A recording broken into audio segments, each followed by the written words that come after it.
Hello friend, आपका जे study classes में स्वागत है। अभी तक हम मानव जनन का लेक्चर 3 आज हम पढ़ेंगे। ठीक है, इससे पहले हम क्या पढ़ चुके? इससे पहले हम वृषण के बारे में, शुक्रजन नलिका के बारे में डिटेल में जान चुके। ठीक है, नर जनन तंत्र के कितने भाग थे? नर जनन तंत्र के कितने भाग थे? नर जनन तंत्र के कई सारे भाग थे, जिसमें से हमने बताया था आपको कि वृषण होता है, फिर क्या होता है, सहायक नलिका होता है, सहायक नलिका होता है, फिर होता है क्या, सहायक ग्रंथि, फिर हमने बताया था आपको कि बाह्य जननेंद्रियाँ होती हैं। ठीक है, बाह्य जननेंद्रियाँ। ठीक है, तो इसमें से हमने वृषण को कंप्लीट कर लिया, आप चाहे तो देख सकते हैं। ठीक है, फिर हम आज देखेंगे सहायक नलिका, सहायक ग्रंथि क्या होती है, बाह्य जननेंद्रियाँ क्या होती हैं। ठीक है, तो इसको हम लोग जानेंगे। ठीक है, तो इन सब में आज का हमारा टॉपिक रहेगा सहायक नलिका। अब ये सहायक नलिका क्या होता है? तो देखिए, हमने आपको बताया था कि वृषण होता है। ठीक है, अब ये वृषण हो गया। ठीक है, वृषण में हमने बताया था कि 250 से लगभग 300 वृषण पालिका पाई जाती है। इस तरह से होता है। ठीक है, प्रत्येक वृषण पालिका में 2 से 3 शुक्रजन नलिका पाई जाती है। इस शुक्रजन नलिका में 2 कोशिका पाई जाती है, एक सर्टोली कोशिका, एक नरजन्म कोशिका। सर्टोली कोशिका पोषण देने का कार्य करती है, नरजन्म कोशिका से शुक्राणु का निर्माण होता है। अब इसमें कौन कौन से हार्मोन काम किए थे? एक था LH, एक था FSH। ठीक है, LH ने क्या किया था? LH ने लीडिंग कोशिका की उपस्थिति में इन शुक्रजन नलिका के बाहर क्या पाया गया था? लीडिंग कोशिका की उपस्थिति में LH हार्मोन जो है यह टेस्टोस्टेरोन को स्रावित करने को प्रेरित करता है। जब यह बाहर कार्य करता है तो FSH क्या करता है? FSH शुक्रजन नलिका में उपस्थित सर्टोली कोशिका को क्या उत्पन्न करने के लिए प्रेरित करता है? सर्टोली कोशिका से क्या करता है उत्पन्न करने के लिए?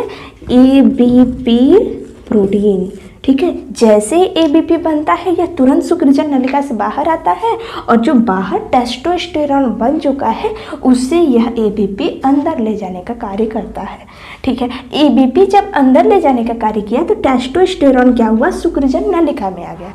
जैसे ही टेस्टोस्टेरोन शुक्रजन नलिका में आता है तो नरजन्म कोशिका से शुक्राणु बनने को यह टेस्टोस्टेरोन प्रेरित करता है।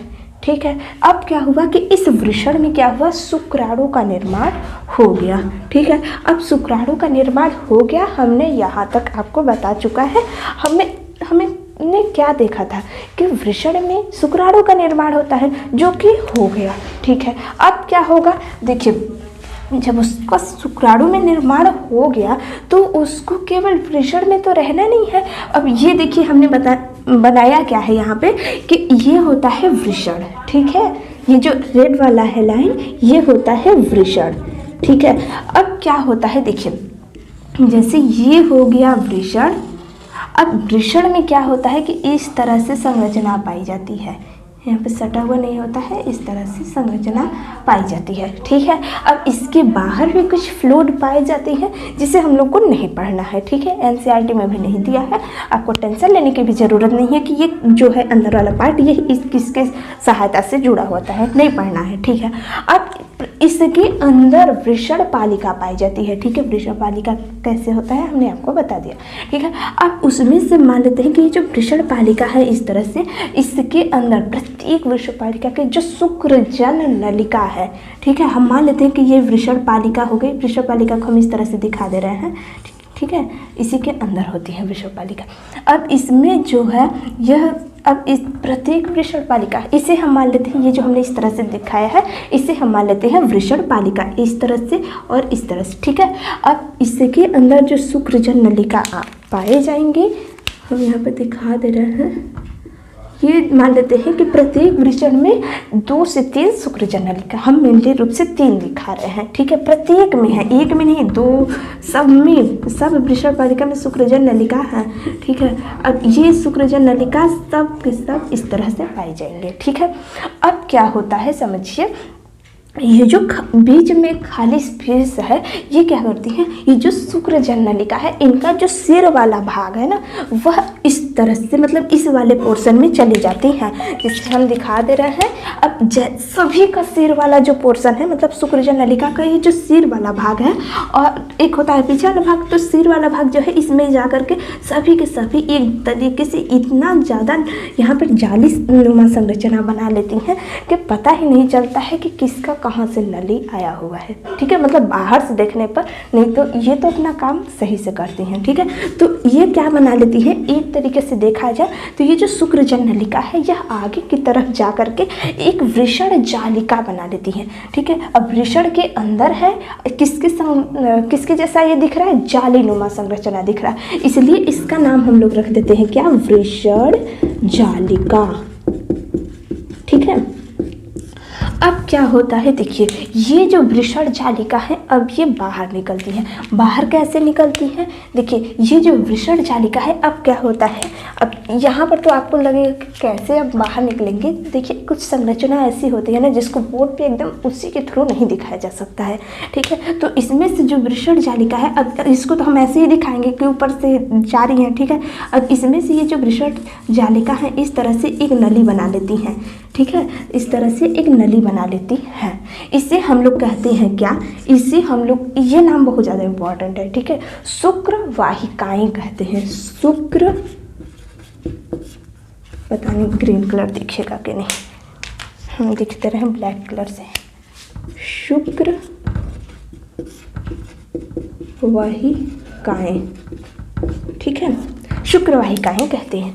अब ये जो शुक्रवाहिकाएं हैं अब क्या करती हैं, ये जो शुक्रवाहिका है सब बाहर निकलेंगी। जैसे बाहर निकलती है तो एक कुछ इस तरह से संरचना बना लेती हैं। ठीक है, हम एक एक पॉइंट को क्लियर करते हुए चलेंगे। अब इसमें क्या होगा कि इसे हम लोग कहते हैं क्या, इसे हम लोग कहेंगे अधिवृषण। इसे हम लोग क्या कहेंगे, अधिवृषण। ठीक है, तो समझिए हमने क्या किया कि इस शुक्रजन नलिका में, याद रखिएगा शुक्राणु का निर्माण हो चुका है। ठीक है, अब ये सभी शुक्राणु वृषण जालिका में चली गई। जैसे वृषण जालिका में गए अब ये जो वृषण जालिका है यह शुक्रवाहिकाओं में खुलता है। अब ये जो शुक्रवाहिका है यह अधिवृषण में खुलता है। अधिवृषण के कई सारे भाग होते हैं जिसे हम लोग को अभी नहीं पढ़ना है। ठीक है, तो क्या होता है कि जो अधिवृषण है अब आगे जाकर के खुलता किसमें है, एक वाहिनी में। ठीक है, हम इसको अलग से दिखा दे रहे हैं कलर से। अब ये जो अधिवृषण है अब ये किसी और वाहिनी में जाकर के खुलेगा। ठीक है, तो हम क्या बताना चाह रहे थे, समझिए हम एक सीक्वेंस बताना चाह रहे हैं कि कैसे कैसे स्पर्म जो है मतलब शुक्राणु जो है वो कैसे कैसे गति करता है। तो स्पर्म सबसे पहले कहाँ गए, वृषण जालिका में। ठीक है, वृषण जालिका से किस में गए, शुक्रवाहिकाएं में गए। ठीक है, देखिए अभी आपको कन्फ्यूजन करने के लिए ये शुक्रवाहिकाएं हैं, अभी आएगा शुक्रवाहक, फिर आएगा शुक्राशय। ठीक है, तो कंफ्यूज नहीं होना है। ठीक है, तो देखिए शुक्रवाहिकाएं आ गया। शुक्रवाहिकाएं आने के बाद क्या हुआ कि ये जो शुक्रवाहिकाएं हैं किसमें खुलेगा, अधिवृषण में खुलता है। बस इतना पॉइंट आपको ये चीज़ याद होना चाहिए कि सबसे पहले ये सारी संरचना किसमें है, वृषण में ही है। ठीक है, अब क्या होता है समझिए, जैसे एक फीमेल होती है उनके दोनों side left and right side ovum होता है। ठीक है, ओवम क्या होता है, अंडाशय जिसे बोलते हैं हिंदी में। अभी आपको नहीं पता तो हम बताएंगे। ठीक है, तो इस तरह ये जो मनुष्य है इसमें वृषण भी पाया जाएगा, एक जोड़ी। हमने आपको बताया था कि वृषण कैसा होता है, वृषण एक जोड़ी पाया जाता है। तो वृषण जो होता है वो भी एक लेफ्ट साइड होता है, एक राइट साइड होता है। ठीक है, तो इसमें क्या होता है कि ये वाला पोर्शन हमने दिखा दिया कि वृषण दो होते हैं, एक ये एक ये। ठीक है, अब ये जो वृषण है इसके अंदर संरचना पाई जाएंगे। हमने इसी चीज़ को, ये वाला जो स्ट्रक्चर है यहाँ पर इसमें दिखाना था, तो हमने एक अलग से इसी का फिगर जो है हमने बड़ा में दिखा दिया। तो इसमें क्या है कि ये जो है ये पाया गया, वृषण जालिका पाया गया, फिर शुक्रवाहक पाया गया। अब क्या हुआ, हमने ये जो ब्लू कलर में दिखाया है तो ये है क्या, अधिवृषण। ठीक है, अधिवृषण। ठीक है, अधिवृषण के बाद ये जो नली गई है इस तरह से, तो ये वाली नली है। ठीक है, इससे हम लोग क्या कहते हैं, इसे हम लोग कहेंगे शुक्रवाहक। यहाँ पर क्या है, शुक्रवाहिकाएं। तो यहाँ इस नली को हम लोग क्या कहते हैं, शुक्रवाहक। ठीक है, इससे हम लोग क्या कहेंगे, शुक्रवाहक। शुक्रवाहक जो है यह मूत्रवाहिनी पर, ये जो नली है इसे हम लोग क्या कहेंगे, मूत्रवाहिनी। ठीक है, मूत्रवाहिनी पे क्या हुआ, फंदा लेते हुए, जैसे ये क्या हुआ, जैसे ये हम पेन को ही दिखा दे रहे हैं कि यहाँ पर ये जैसे पेन हो गया, इसमें से ये जो शुक्रवाहक है यह इस तरह से आता है और इस तरह से, तो मतलब क्या, एक तरीके से फंदा ले लिया। ठीक है, फंदा लेते हुए यह आ रहा है, तो ये शुक्रवाहक है, तो ये भी शुक्रवाहक होगा। शुक्रवाहक के बाद क्या आता है, इसे हम लोग कहते हैं शुक्राशय। ठीक है, शुक्रवाहक किसमें खुलता है, इसे हम लोग क्या कहेंगे, शुक्राशय। शुक्राशय, तो ये जो शुक्रवाहक है किस में खुलेगा, शुक्राशय में। अब ये जो शुक्राशय है इसमें एक नली पाई जाती है, जिसमें हमने यहाँ पर नहीं दिखाया है कैसे नली पाई जाएगी। और ये जो शुक्राशय है यह एक जोड़ी पाया जा रहा है। ठीक है, शुक्राशय कैसा है, एक जोड़ी, क्योंकि एक इस साइड हो गया एक इस साइड, तो क्या हो जाएगा, एक जोड़ी। ठीक है, अब ये जो शुक्राशय है इसमें हम इस तरह से दिखा दें अगर, ठीक है, अब इसमें क्या होगा कि देखिए ये जो ये ऊपर की नली हो गई। ठीक है, ये मूत्रवाहिनी की नली हो गई। अब इसके बाद क्या हुआ कि ये जो शुक्राशय है इसकी एक नली होगी। ठीक है, जैसे हम लोग पत्ती बनाते हैं तो क्या होता है, एक इस तरह से डंठलनुमा संरचना बना देते हैं किसी पेड़ से जुड़ा हुआ, तो इसमें ये वाली जो नली है समझिए शुक्राशय भी वैसे ही होता है। ठीक है, शुक्राशय हो गया, इसकी ये जो नली है यह कहलाता है शुक्राशय नली, जो कि हम यहाँ पर नहीं दिखा रहे हैं। ठीक है, तो आप समझ जाइए कि यहाँ पर क्या होगा, शुक्राशय नली। ठीक है, शुक्राशय नली और मूत्रवाहिनी मिल करके एक नली बनाती हैं। ठीक है, देखिए हम क्या कहना चाह रहे हैं कि शुक्राशय नली और ये जो मूत्रवाहिनी हो गया, और फिर ये होता है शुक्रवाहक। ठीक है, सभी मिल करके एक वाहिनी का निर्माण करते हैं जिसे कहते हैं स्खलन वाहिनी। मतलब शुक्रवाहक और शुक्राशय मिल करके एक नली बनाते हैं जिसे कहते हैं स्खलन नली। ठीक है, तो आप समझ जाइएगा कि स्खलन नली क्या होगा। तो हम यहाँ पर दिखा दे रहे हैं कि ये रहा स्खलन नली, स्खलन नलिका। ठीक है, स्खलन नलिका हो गया। अब क्या होता है, स्खलन नलिका के बाद ये जो संरचना है इसे हम लोग कहते हैं प्रोस्टेट ग्लैंड, मतलब प्रोस्टेट ग्रंथि। हिंदी में इसे कहते हैं पुरस्थ ग्रंथि। ठीक है, तो ये जो ब्लू वाला है इसे हम यहाँ पर दिखा दे रहे हैं, इसे क्या कहेंगे, प्रोस्टेट ग्रंथि। ठीक है, प्रोस्टेट ग्रंथि। सब नलिका ही इसमें इम्पॉर्टेंट है, क्योंकि सहायक नलिका जब हम लोग पढ़ रहे हैं तो सहायक नलिका ही इम्पॉर्टेंट होंगी, मतलब सब नली ही इम्पॉर्टेंट है। प्रोस्टेट ग्रंथि से कहते हैं। प्रोस्टेट ग्रंथि जो होती है यह एक होती है। ठीक है, एक होती है, हम यहाँ पर दिखा दे रहे हैं, क्योंकि आपको देखने में यहाँ पर लगेगा कि प्रोस्टेट दो हैं, क्योंकि एक इस साइड का आप सोचेंगे और एक इस साइड का। जी नहीं, यहाँ पर केवल एक है। जैसे आप इसका इमेजिन कर सकते हैं, जैसे ये पेन हो गया, इस पर अगर हम कह दें कि अगर मान लीजिए हम हाथ से इस तरह से पकड़ लें इसको, ठीक है, तो आपको क्या लगेगा कि ये जो हाथ है ये एक ये हो गया, एक ये हो गया, मतलब दो है। जी नहीं, अगर हम इधर से देखें तो हम तो कहेंगे केवल एक ही हाथ है। ठीक है, तो मतलब क्या हुआ कि ये जो प्रोस्टेट ग्रंथि है यह एक होती है, एक जोड़ी भी नहीं बोल रही हूँ, केवल एक होती है। ठीक है, और इस वाली संरचना को, ये जो डबल दिख रहा है इसको कहते हैं बल्बो यूरेथ्रल। ठीक है, इसे क्या कहेंगे, इसे कहेंगे बल्बो यूरेथ्रल। ठीक है, बल्बो यूरेथ्रल कहते हैं, जिसे हिंदी में कहते हैं कंद मूत्र पथ। ठीक है, आप एक बार देख लीजिएगा, एनसीईआरटी में दिया हुआ है, बल्बो यूरेथ्रल कहते हैं। ठीक है, अब उसके बाद यह मूत्र मार्ग में खुल जाता है। ठीक है, अब इसका ये वाला भाग जो है, ये जो बाहर से एक आवरण होता है उसे अग्रछद कहते हैं, अग्रछद। ठीक है, अग्रछद हो गया। फिर ये जो मेन पॉइंट है, मतलब जिसे जहाँ से मूत्र का निष्कासन होता है उस नली को कहते हैं शीर्ष्णमुंड। शीर्ष्णमुंड, शीर्ष्णमुंड के। ठीक है, अब देखिए हमने क्या क्या नलिका बताया, बस इस सुख सहायक नलिका में बस यही इम्पोर्टेंट है कि नली कौन कौन सी कैसे कैसे आती हैं। आप ये छोड़िए, बस आपके दिमाग में ये होना चाहिए कि हाँ ये नली कहाँ से स्टार्ट हुई थी, कहाँ पर जा कर के रुकी। आपको एक एक नलिका कैसे कैसे गया आपको याद होना चाहिए, ठीक है। तो हम क्या कर रहे हैं कि एक बार लिख दे रहे हैं कि जितनी भी नलिका हैं कैसे कैसे जा रही हैं, ठीक है। तो सबसे पहले हमने आपको क्या बताया था, शुक्र जन नलिका होती है, ठीक है। वहाँ से हम बता रहे हैं एकदम अंतिम पॉइंट तक बताएंगे, ठीक है। तो सबसे पहले क्या आता है, शुक्र जन नलिका, ठीक है। यहीं पर दिखा दे रहे हैं, शुक्र जन नलिका, ठीक है। शुक्रजन नलिका के बाद कौन सी नलिका आती है, फिर आता है क्या, देखिए शुक्रजन नलिका सभी गई किसमें, वृषण जालिका में। तो हम यहाँ पर दिखा दे रहे हैं वृषण जालिका, ठीक है। वृषण जालिका के बाद कौन सी नली आई, वृषण जालिका के बाद सभी गए किसमें, शुक्र वाहिकाएं में, शुक्र वाहिकाएं, ठीक है। शुक्रवाहिकाएं हो गया।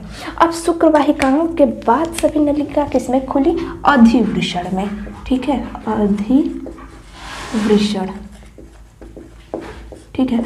अधिवृषण के बाद कौन सी नली आई, तो हमने आपको यहाँ पर बताया कि ये जो नली है अधिवृषण, उसके बाद आता है शुक्रवाहक, ठीक है। तो यहाँ पर क्या आ जाएगा, शुक्रवाहक, ठीक है। शुक्रवाहक के बाद कौन सी नली आई, शुक्रवाहक के बाद देखिए कौन सी नली आ रही है, शुक्राशय। तो यहाँ पर क्या हो जाएगा, शुक्राशय, ठीक है, शुक्राशय हो गया। उसके बाद कौन सी नली आई, शुक्राशय के बाद आपका आता है कौन सी, अस्खलन नलिका, अस्खलन नलिका, ठीक है, अस्खलन नलिका। इसके बाद कौन सी नली आई, अस्खलन नलिका के बाद आता है क्या, प्रोस्टेट ग्रंथि, प्रोस्टेट ग्रंथि, ठीक है। प्रोस्टेट ग्रंथि के बाद आपका आता है बल्बो यूरेथ्रल, बल्बो यूरेथ्रल, ठीक है। आपको नीचे वाला पॉइंट दिख रहा है कि नहीं, एक बार देख लेते,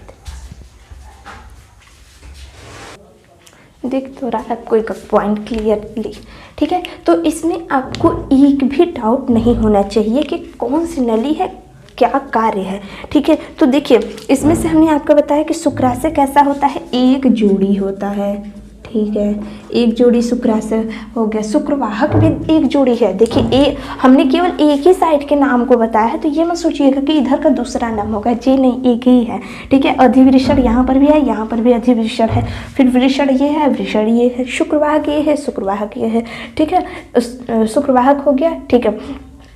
तो इसमें क्या हुआ, देखिए शुक्राशय भी एक जोड़ी पाया जा रहा है, शुक्रवाहक एक जोड़ी है, अधिवृषण भी एक जोड़ी है, शुक्रवाहिकाएं कई सारी हैं, ठीक है। तो देखिए अस्खलन नलिका क्या हुई, अस्खलन नलिका एक है, प्रोस्टेट ग्रंथि क्या हुई, केवल एक है, ठीक है। बल्बो यूरेथ्रल दो हैं, इसे मत सोचिएगा कि ये भी सेम इसी की तरह हाथ की तरह हुई है, ये एक ही होगा, ये नहीं, बल्बो यूरेथ्रल क्या होते हैं, एक जोड़ी होते हैं, एक जोड़ी, ठीक है।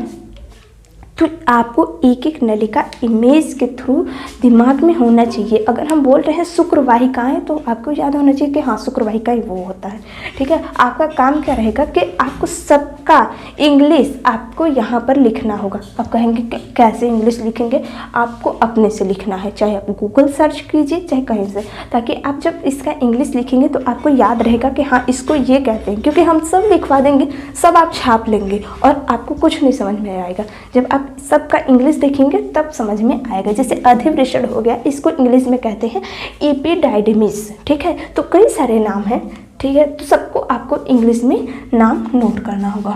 हम सोचे थे कि लेक्चर 3 में सभी के सभी नर जनन तंत्र के जितने भी भाग हैं सबको खत्म कर देंगे, लेकिन वीडियो ज़्यादा लंबा हो जाएगा, तो हम नहीं कर पाएंगे, ठीक है। तो इसके बाद वाला जो लेक्चर रहेगा उसमें कंप्लीट हो जाएगा। आई एम सॉरी, हम बोल दिए थे लेक्चर 2 में कि हम लेक्चर 3 लेकर आएंगे, उसमें सब कुछ कंप्लीट कर देंगे, लेकिन नहीं हो पाया क्योंकि इतने सारे नाम हैं, नाम को याद रखना ज़्यादा इम्पॉर्टेंट है, ठीक है।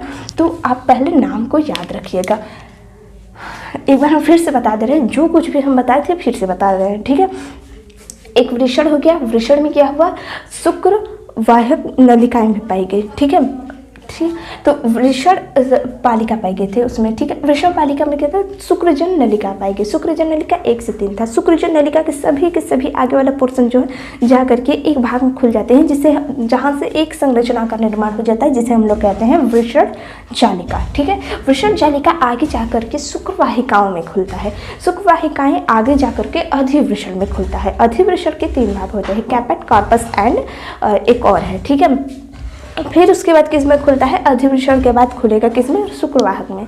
शुक्रवाहक के खुलने के बाद किस में खुलता है, शुक्राशय में खुलेगा। शुक्राशय से एक नलिका निकलती है जिसे स्खलन नलिका कहते हैं। स्खलन नलिका के बाद एक नलिका निकलती है जिसे पृष्ठ ग्रंथि कहते हैं। पृष्ठ ग्रंथि के बाद एक और नलिका निकलती है जिसे हम लोग कहते हैं बल्बो यूरेथ्रल, ठीक है। इसमें से बस हमें अब किसके बारे में ज़्यादातर पढ़ना है और ज़्यादातर नहीं पढ़ना है, ठीक है, क्योंकि हम भले ही लंबा लेक्चर ले रहे हैं। आपके एग्जाम में अगर पूछेगा कभी भी क्वेश्चन, तो पूछेगा नर जनन तंत्र का वर्णन कीजिए, ठीक है। वर्णन करने को देगा तो 5 मार्क्स में पूछेगा, समझ सकते हो 5 मार्क कितना ज़्यादा इंपॉर्टेंट है बोर्ड के लेवल से, ठीक है। बोर्ड के लेवल से तो है ही, साथ ही CUET हो या नीट का एग्जाम हो, उसमें कुछ यहाँ से क्वेश्चन नहीं पूछेगा, ठीक है। आपको लगेगा कि तो पढ़ा क्यों रही है जो इतना सारा क्वेश्चन कहीं से नहीं पूछेगा। देखिए, इसमें से आपको कहीं कुछ नहीं पूछेगा, हाँ पूछेगा, क्यों नहीं पूछेगा, इसमें से क्या पूछेगा, समझ रहे हो। शुक्रवाहक हो गया, ठीक है। हम नीट के एग्जाम के थ्रू बता रहे हैं कैसे क्वेश्चन पूछेगा, चाहे CUET हो या नीट। शुक्रवाहक है ना, यहाँ पर हमने आपको बताया, वहाँ पर दे देगा A, आपको नाम बताना होगा। यहाँ पर शुक्राशय है B, और फिर इसी तरह मान लीजिए पुरुष ग्रंथि हटा दे, पूछ देगा C। अब क्वेश्चन किस तरह आएगा, देखिए, पूछेगा ABC क्या है, ठीक है। अब उसके नीचे नाम भी देगा, ये बात नहीं है कि नाम नहीं देगा, नाम भी देगा, लेकिन अब कह देगा कि ए जो है यह प्रोस्टेट ग्रंथि है, बी जो है ये दे देगा कि यहाँ पर शुक्रवाहिकाएं हैं, ठीक है। ऐसा ऐसा नाम देगा कि आपको लगेगा कि हाँ यही है, मतलब कंफ्यूजन करने वाला पॉइंट यहीं से होता है। और कहाँ से क्वेश्चन पूछ सकता है, CUET के एग्जाम में और नीट के एग्जाम में हम ज़्यादातर बता रहे हैं। फिर उसके बाद बोर्ड में तो ये पूरा वर्णन करने को, मतलब आपको एक एक पॉइंट बताना पड़ेगा कि हाँ ये है, ठीक है। फिर क्वेश्चन किस तरह पूछेगा कि शुक्रजन नलिका से लेकर के बल्बो यूरेथ्रल, बीच में से एक आध 2 स्टेप गायब कर देगा।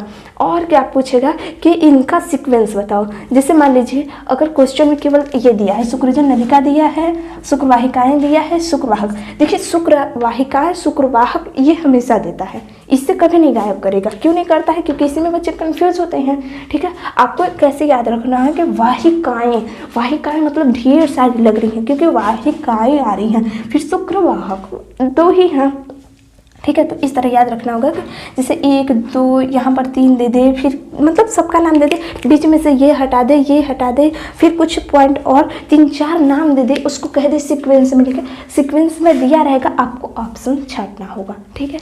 तो इस तरह से क्वेश्चन पूछे जाएंगे। तो मुझे लगता है कि आपको एक एक नलिका कंप्लीट हो गई है। अगर कंप्लीट हो गई है तो इसके लिए बहुत बहुत धन्यवाद, ताकि हम पढ़ाएं आपको समझ में तो आ गया, ठीक है। तो आज का लेक्चर कैसा रहा दोस्तों, आप हमें ज़रूर कमेंट बॉक्स में बताइएगा। Thank you.